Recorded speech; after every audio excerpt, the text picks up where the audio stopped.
I didn't realize a family could break you without ever raising their voice. But the night my father told me to leave, with Christmas lights blinking behind his smile, I understood that some wounds come from the people who swear they love you. And in that moment, staring at the turkey he kept eating while shattering my world, I whispered to myself, survive this, Zara, and never let them decide your worth again. Zara stepped through the front door with a tired smile, hoping the house would feel like it used to, warm, full of noise, full of her mother's cooking. She had imagined her family rushing to greet her, asking about school, pulling her into the kitchen to taste something hot from the stove. But the moment she walked in, something felt wrong. The living room was quiet. The decorations looked rushed, as if someone had put them up only because they had to. And when she entered the dining room, the air felt cold in a way that had nothing to do with the weather. Everyone was seated, but nobody looked up for more than a second. Her father nodded without emotion. Her mother kept rearranging the spoons as if Zara wasn't even there. Her older sister glanced at her, then turned back to her phone.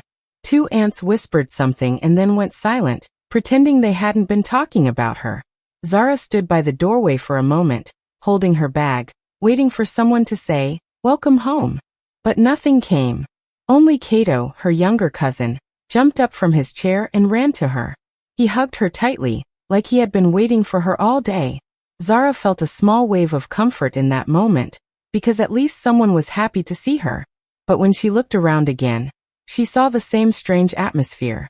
The chairs had been moved around as if they were trying to make space without including her.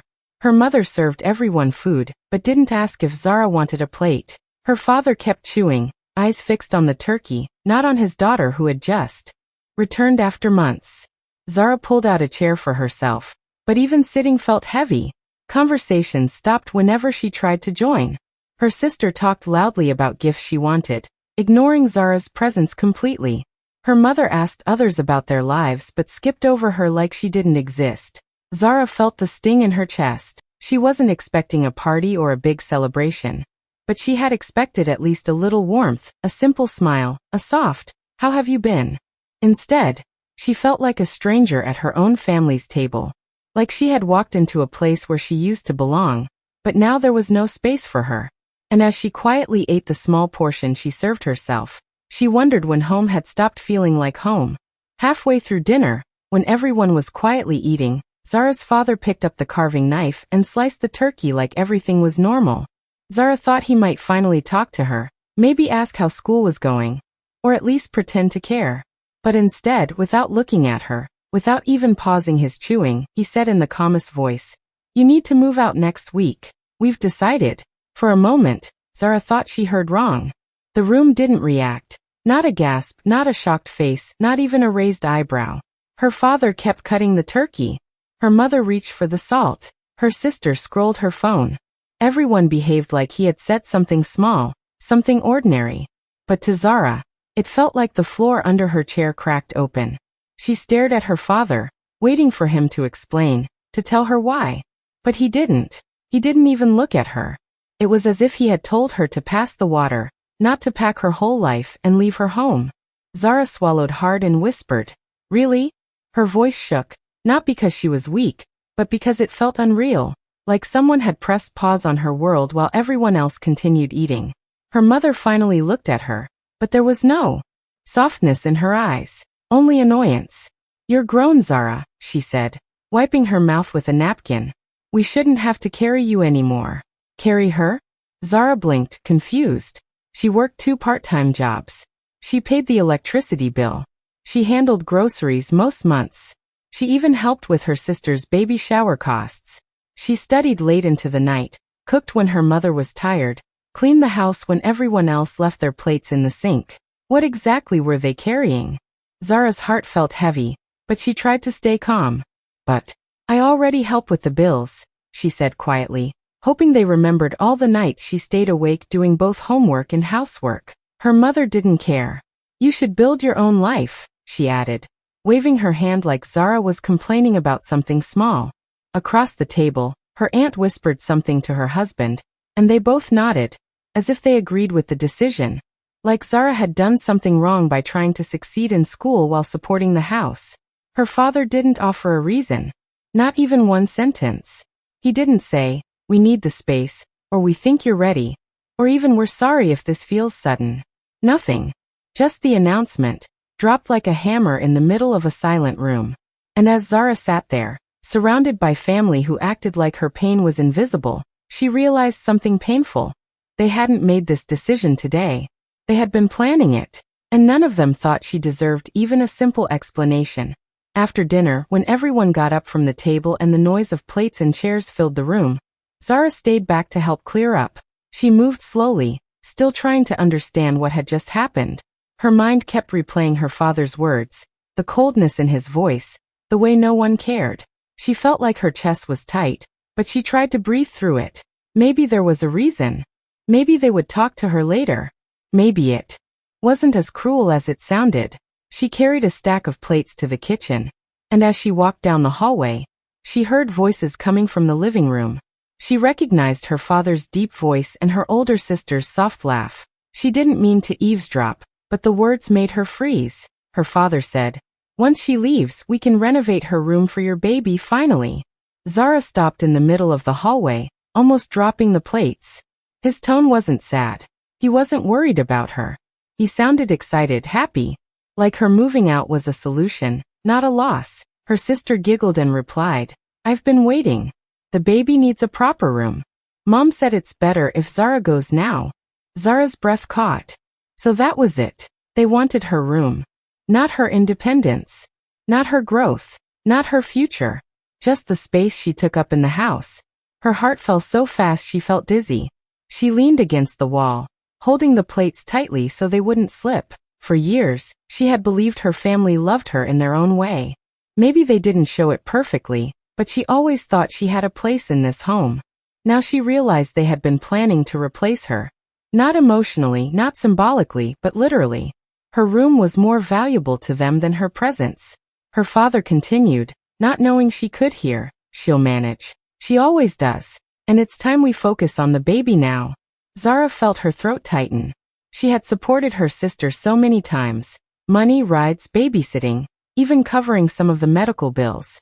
She had never complained. She had always helped. And now they were pushing her out like she was an old piece of furniture taking up space. Her sister asked, "Do you think she suspects anything?" Her father chuckled. "She's too soft. She'll just leave quietly."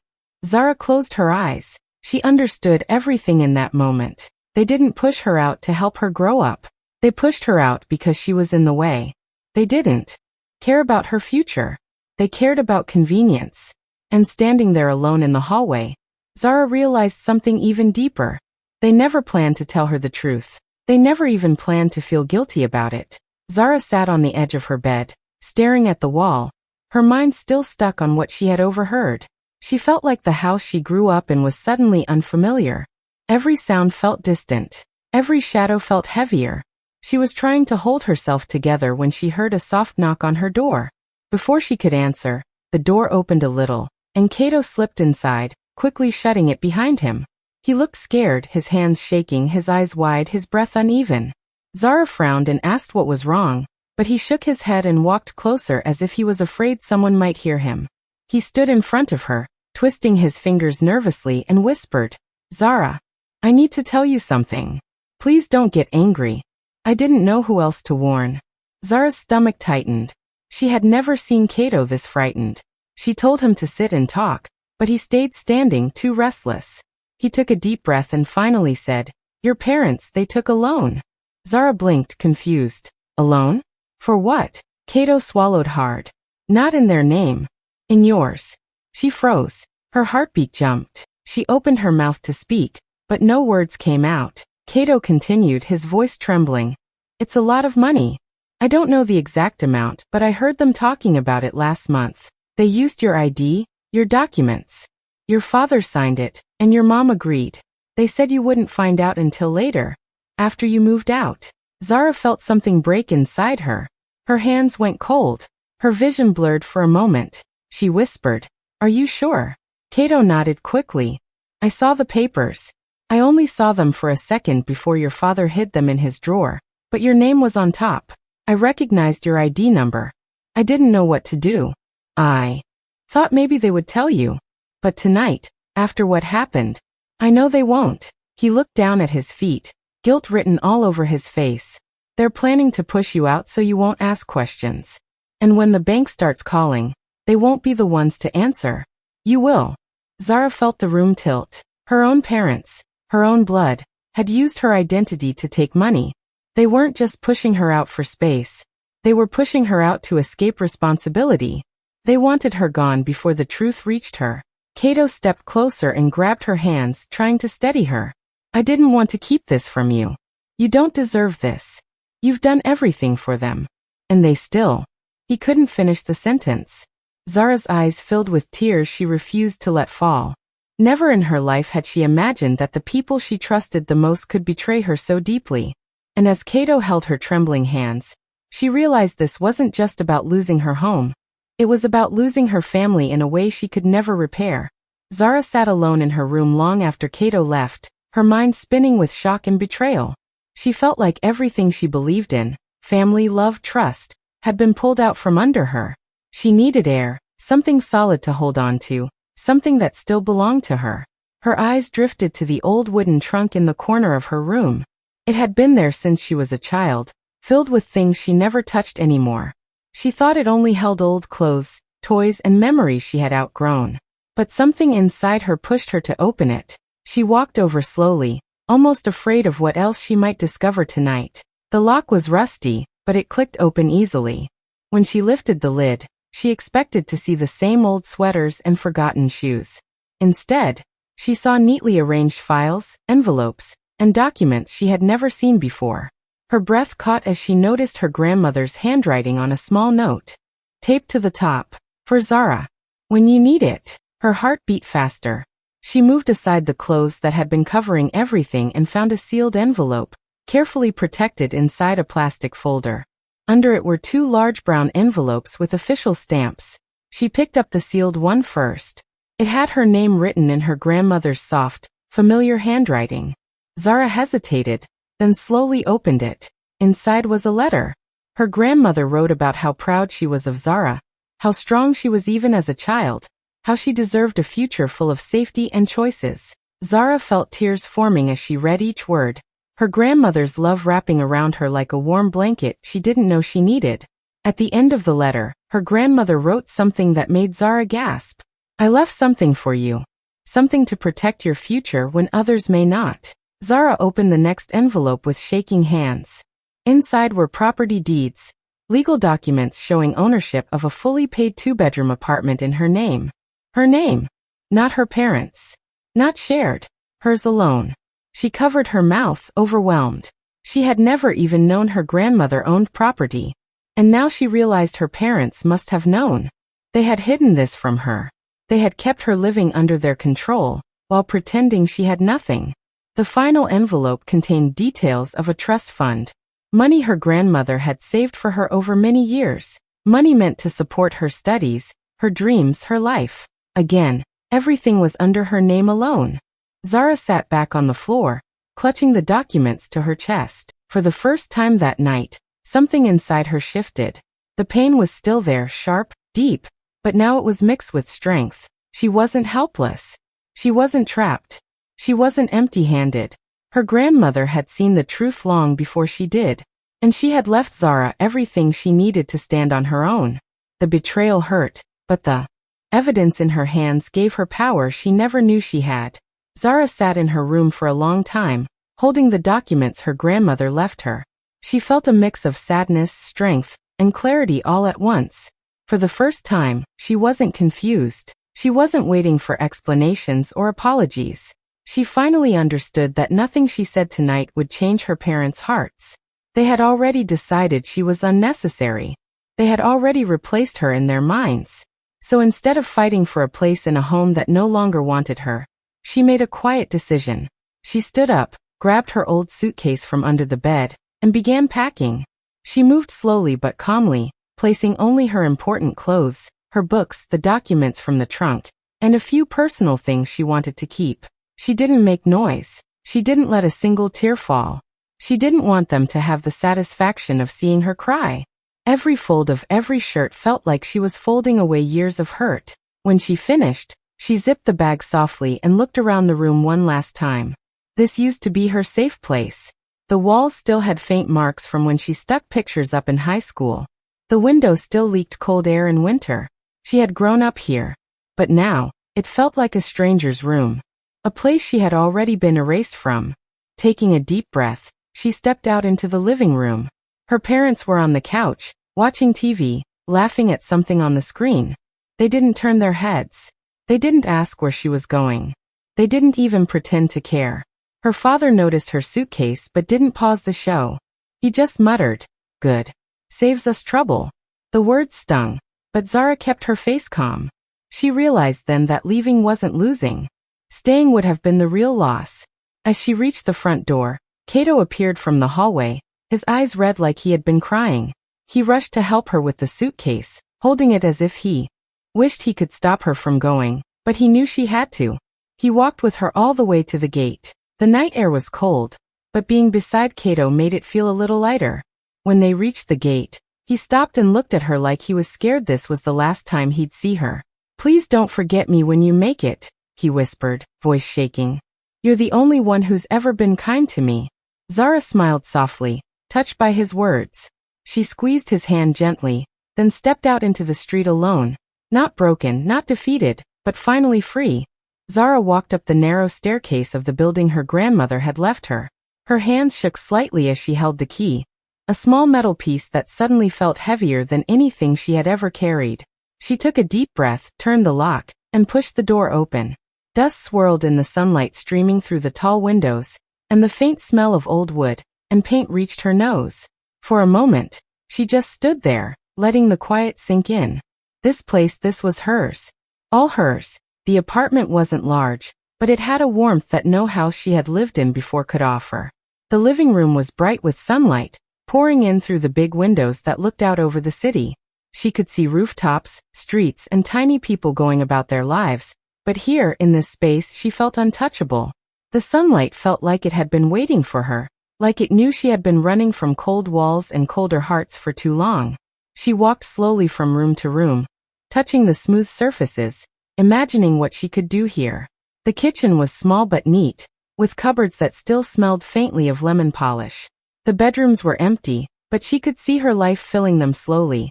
Her books, her clothes, little plants, a desk where she could study without interruptions, and space to dream.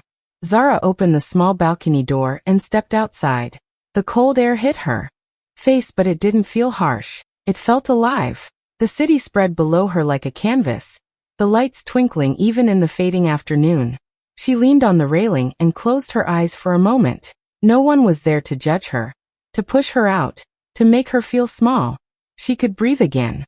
Really breathe, without fear, without the weight of betrayal pressing on her chest. She smiled faintly, realizing she didn't have to beg, didn't have to fight for a place to exist. Her grandmother had made sure of that. Everything she needed to start fresh, to build her life on her own terms, was here. Dust and quiet couldn't hide the fact that this apartment was a sanctuary. For the first time in years, Zara felt a small, steady flame of hope grow inside her. She could finally imagine mornings without fear, evenings without tension, and a life where she decided her own worth. She took a deep breath, letting the sunlight wash over her, and whispered softly to herself, This is home now." And in that moment, the weight of the past seemed to lift, replaced by the power of having a place that was hers and hers alone. A month had passed since Zara moved into her grandmother's apartment. Life was quiet, steady, and for the first time in years free from fear. She had arranged her books, put up a few pictures, and even started small routines that made the apartment feel like her own. She was beginning to breathe fully again, to sleep without waking in panic, to think about her future instead of her past. One afternoon, a letter arrived from the bank. Zara's hands trembled slightly as she opened it, expecting perhaps a simple statement or a routine notice. But what she read made her stomach drop. Her parents' loan, the one Kato had warned her about, had defaulted, and because they had listed her as the guarantor, it meant she could have been legally responsible. Her heart pounded, and she felt a surge of anger and disbelief. They had tried to trap her, to ruin her name and credit while pretending nothing was wrong. Then she noticed an attachment in the envelope, a recording. Her father's voice, calm and deliberate, approving the loan. He had signed her name without her knowledge. The evidence was undeniable. Her mother's approval was also recorded in another clip. The betrayal hit harder than she had imagined, but this time she didn't panic. She didn't cry. She didn't call anyone. She simply understood that she held the proof she needed. Zara sat at her small dining table, listening to the recording once, twice, 3 times. Every word, every inflection, made her realize how long they had been planning to throw her into trouble and hide behind her silence. But now it was her turn. Not to yell, not to take revenge, but to let the truth shine. She forwarded everything, the loan documents, the recordings, and all the correspondence, to the authorities. She didn't confront her parents. She didn't send angry messages. She didn't need to. The law, and the undeniable truth, would speak for her. She stepped back and let it happen. For the first time, she felt the power of justice without bitterness, the weight of truth without rage. Zara leaned back in her chair and closed her eyes. This wasn't about revenge. It was about setting things right. Her parents had tried to hide the truth, to manipulate her, and to use her as a shield for their mistakes. But now it was out in the open. The consequences were theirs. She had done nothing wrong. For the first time since that cold Christmas night, Zara felt completely free. Not just from the house, not just from the people who had hurt her, but from the fear and uncertainty that had shadowed her life. The truth had finally caught up with them, and she could move forward without looking back. One evening, months after Zara had settled into her new apartment, there was a loud knock at the door. She wasn't expecting anyone. Her heart skipped a beat when she opened it to see her father standing there, his face pale and desperate. Behind him, her mother's eyes were red from crying, and her older sister clutched her phone nervously. Her father's voice shook as he said, "Zara, please. Let us fix this. We were desperate. You're still our daughter." Zara looked at him quietly. The same man who had casually told her to leave over Christmas, who had ignored her cries, who had plotted to use her name for a loan, now stood pleading. Her mother sobbed behind him, words spilling out, accusing her of abandoning them, of not caring about the family. They acted like she was the one who had hurt them, like they were innocent victims in the chaos they had caused. Zara felt a strange calm wash over her. She didn't cry. She didn't yell. She didn't make excuses or explanations. She just stood there in the doorway, her eyes steady, her body strong. She let their words wash over her, listening, but not letting them reach her heart. Finally, she spoke, her voice quiet but firm. "You didn't push me out to save yourselves. You pushed me out to use me." She paused, letting the words sink in. "And now that I survived without you, you want my life again." Her father's mouth opened, but no words came. Her mother sobbed harder, trying to reach for her hand, but Zara stepped back. She wasn't angry anymore. Anger was weak compared to what she felt now. She had built a life without them, a life where she could breathe, think, and exist on her own terms. She shook her head gently, almost pitying them for the first time, and closed the door firmly. Behind it, she heard them shouting, begging, crying, and protesting, but she didn't listen. She didn't need to. The door was not just wood. It was a barrier between her and the people who had betrayed her, a shield that kept her peace intact. As she leaned against the closed door, she felt a deep sense of relief. For the first time, she realized she didn't need anyone's approval, not even theirs. She had survived their betrayal.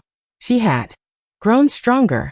And now, she could live her life fully, without fear, without compromise, and without them controlling her destiny ever again.